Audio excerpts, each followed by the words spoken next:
Great song. Don't you just kind of think that Elliot could be the next Jimmy Fallon or something like that? If you have your Bibles, turn with me to the book of Luke. So we look at the Christmas story in your bulletins, a handout with the verses we're going to study, the points that God has led us to make. And then up on the screen, you'll see the points also being made there. If you haven't already noticed it, I have a cold, and people ask me how my cold's doing. It's doing great. It's just doing so wonderful. It's really nice to be a pastor and to have a cold, to read a text like I am going to read for you now. I didn't get a chance to smoke cigars throughout my whole life, but I have that deep voice from my cold. Last week, we started on the series the miracle of the lights of Christmas, and we kept quoting the same passage over and over again from Isaiah that is used throughout the Christmas story. Jesus uses it when he begins his ministry, but it's also used by Zechariah when he's amazed by the birth of his little baby boy. Isn't that a miracle when any baby's born? And he has this hymn of Zechariah. We don't know the tune. And he talks about it. I'm going to back up a little bit. In verse 27, it says, 77 of chapter 1 of Luke, it says, you will tell his people how to find salvation, solutions for the problems that we face, through the forgiveness of their sins.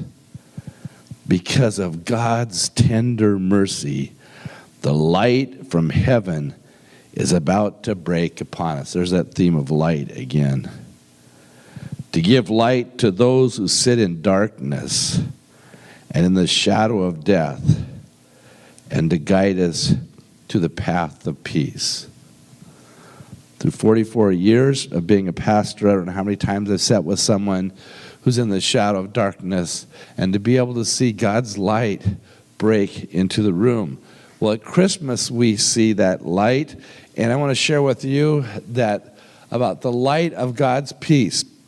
It's so spectacular and so wonderful that it's impossible to completely describe. Last Friday night, Jackie and I had the privilege of doing our grandparently duty and to babysitting our grandkids while our daughter and son-in-law go out for a date. That's something that's a good gift that every grandparents can give to their grandchildren and to their children. And so we went to the Redmond Town Center. If you haven't been there, it's spectacular this year. I mean, they just have lights everywhere. And with our little granddaughter who's 4 and our grandson who's 2, they rode the carousel. It was just light. It was just a magical night. They bounced on the trampoline and anything they can bounce on. They love that. That makes a great night. And they had ice skating. And our little Eva, she was not one bit afraid of ice skating. So she grabbed her grandma's hands and said, we're going ice skating. And they went out and they ice skated around.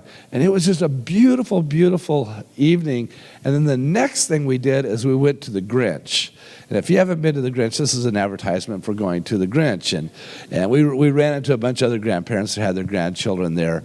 But it is just spectacular with a modern day technology and Dr. Seuss's imagination, how they describe the Who's celebrating Christmas, a big, huge Christmas tree, and all the houses decorated to the max, and all the magic and craziness of the Who's and the Grinch overlooking it all.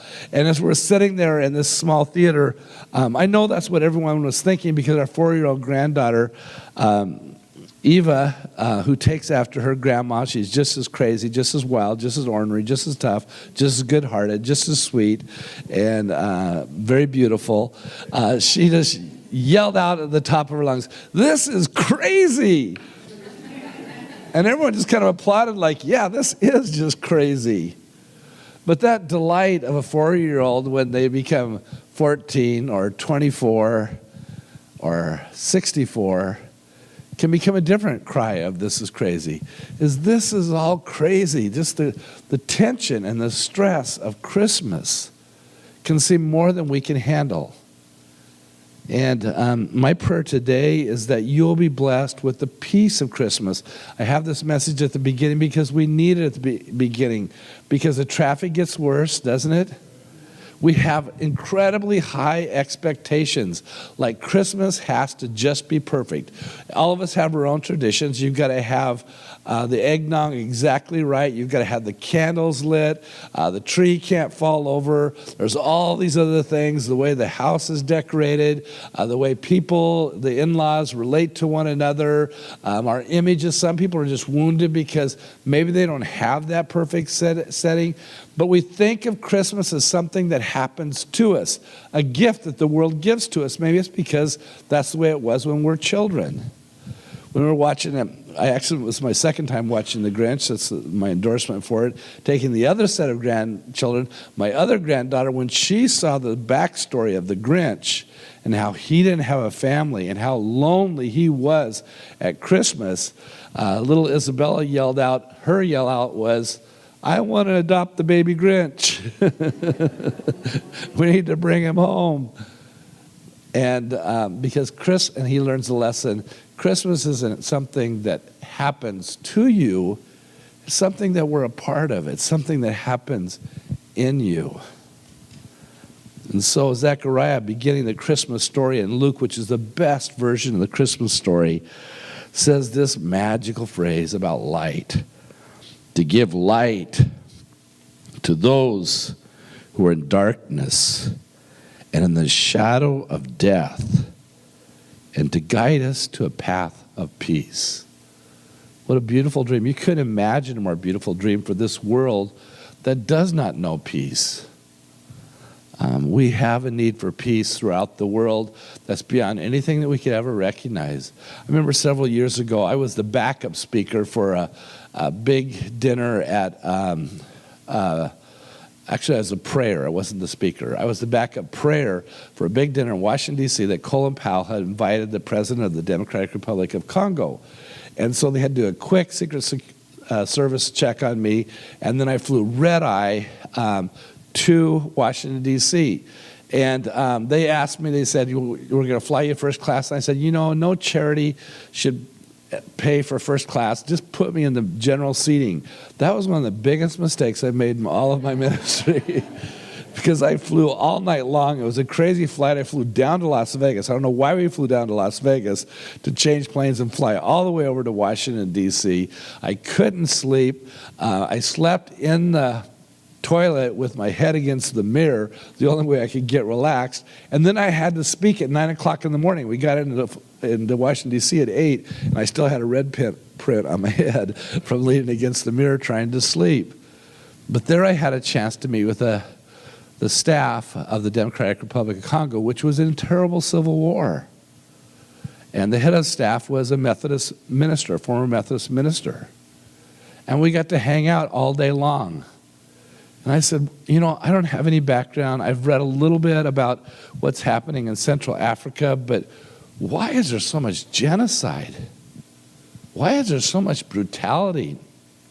Kids being trafficked and young boys being made into less than human beings, forced to murder and put on drugs and forming armies and all the horrible things that are happening. And at that particular time, the Democratic Republic of Congo, the president had appointed 4 vice presidents from different revolutionary armies, and Time magazine said he was the most, wasn't dangerous man alive, he had the most dangerous life of anyone on the planet because he wasn't expected to be long for this world. And as he was meeting with Colin Powell, I was meeting with his staff, and they said, it's because we're blessed with too many resources. In other words, we're in such trouble because we have so many blessings. Now, you've seen shows like Blood Diamond and everything else, and it's partially true, but there's all these interests that come, and they're willing to fund any rebel, any malcontent, and give them all the money they want for guns and ammunition and mercenaries to try to take over our country. And we've been in the middle of war for generations because of that. Imagine someone that dreams of peace in the Congo or peace in Kenya. We're at the orphanage that we support in the Methadone slum, which is the second largest slum in the world, where those kids are forced into being terrorists. They pull up in a bus. They say, do you guys want to starve? you don't have any families, or you can join our family and become a terrorist. And they load up in those school buses. Peace on earth. We need peace in this world. It wasn't long ago that we were worried about world war, right? We should always kind of be praying that we don't have a world war. And I remember they announced on the news that North Korea had an atomic bomb that could only reach Seattle. And we're like, oh, wow, that's a close one. I'm glad it could only reach Seattle. No, we weren't like that. We were very concerned about that, right? Peace on earth.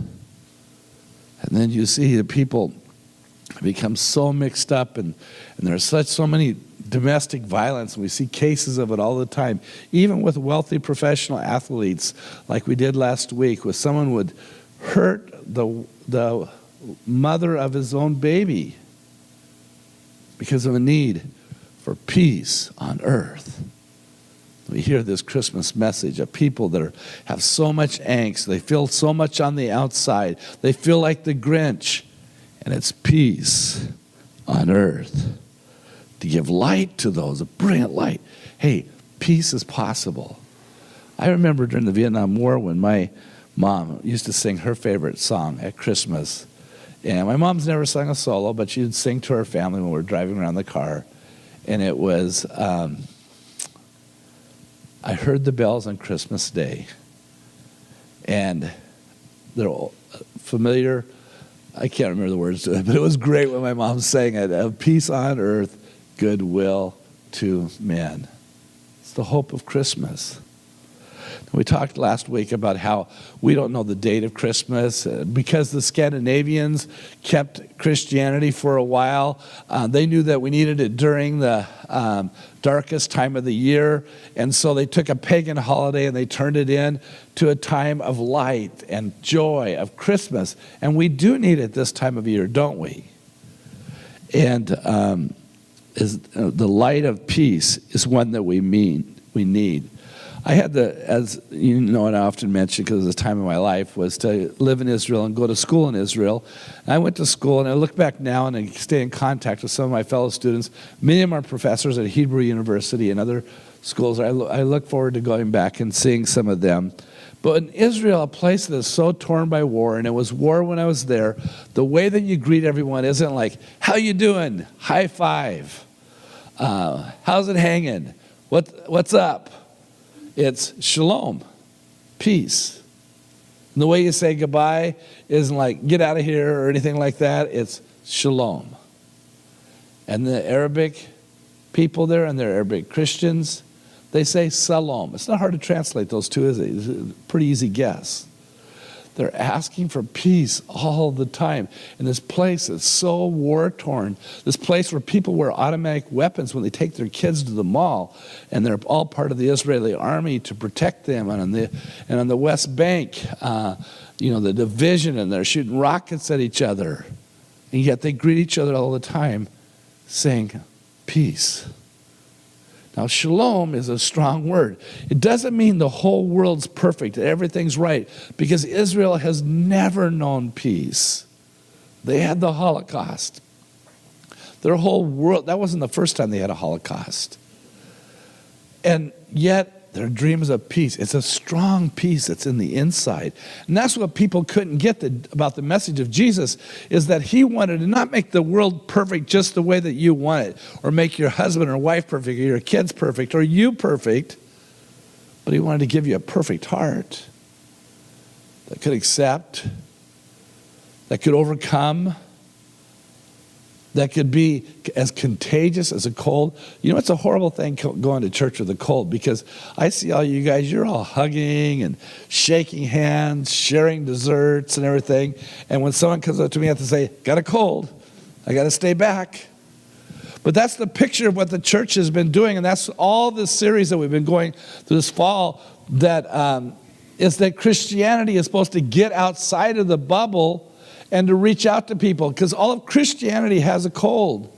And when I met with Dr. Carlos, the assistant to the Pope, he said the Pope has a great idea.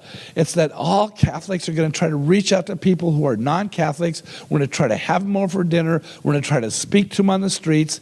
It's It's Jesus' secret plan to change the world that we've forgotten about. And I thought, wow, the Pope is right because he agrees with me. And that's the theme that we've been on. Because Christianity was never meant to be just for people hidden away. It was for broken people who are finding peace. And that peace is so beautiful and so overpowering that we can't help but reach out to other people and to spread that peace. And then it shows the picture of another light of Christmas in the story of Jesus in Luke. It's one of my favorite pictures. The shepherds are on the hillside. I walked those hillsides above Bethlehem. When you go to Bethlehem now at Christmas time, it's decorated. It's like Redmond Town Center or like Seattle Center or something like that. They have a big Christmas tree and everything. And it looks like a tourist trap. But up in the hills, there's still sheep. And the way they herd sheep is not the way we herd sheep. The sheep actually love them. They're their pets. They snuggle with them. They follow them. Little kids are herding sheep. They take care of them at night. And they're up there. Have you ever been up in the mountains at night? It's so great to sit around a campfire. I remember when my kids and Jackie and I were camping up in the Hiawatha Mountains when they were teenagers, and it was a freezing cold night, and I built a fire on this big slab of granite, and we were practically trying to be in the fire as we were roasting marshmallows, and all of a sudden one of the kids said, "Look, Martians!" And it was a meteor shower that was coming down from the skies. It drew our attention to the heavens, and at 10,000 feet, you can see all the stars. You can see that the planet Earth is not flat. You can see all the stars. And it's how big God is and how little we are. And we're full of wonder. And that's the way the shepherds were when all of a sudden there was this light show that tops this fireworks display at Disneyland, when all these angels appeared in the sky. I don't know how that looks. I've never seen an angel, but it must be good, right? And I bet they sing on key. And they sang, "Glory to God in the highest heaven, and peace on earth," there it is again, "to all whom God's favor." Now that's revolutionary and breaks out of even most Christian concepts because it means it has God's favor on humanity, on broken people, on criminals, those who have never acted right, people that hurt other people, and good, struggling people that aren't noticed by anyone. On all of humanity is God's favor. It's been my privilege to be a pastor for 44 years. One of the jobs, I love all my job. One of the jobs I have to do is when someone's grandchild's in prison for life, or their son, they'll ask me to go visit them. 44 years ago, it was a lot different than it is now. It stunk a lot worse, and it seemed a lot more dangerous to go in to meet the prisoners who are not, they're the highest protection. And to go into a prison cell and just talk to the person. Say, "I'm your grandma's pastor. I just wanted to get to know you. Do you like fishing?" "Oh, I love fishing." "Wow, we got something in common." "Do you like the mountains?" "I love the mountains." In some way through the conversation say, "I like you. I think we could be friends."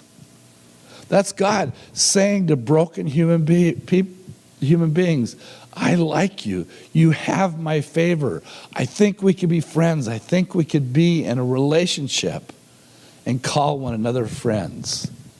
What a revolutionary concept of most people that proclaim that God's mad. They don't know what about, but God's mad. The preacher usually knows what it's about. And he's out to get everybody. And hear the angels say, "Glory to God on the highest, and peace on earth on people whom God's favor rests." Well, you guys know that I have a 20-minute sermon, right? So you want the conclusion? The conclusion is I'm trying desperately to get us to break out of the bubble. I'm trying desperately to not have Christianity have a cold. And so I'm challenging you this week to have a contest with me. It's a game.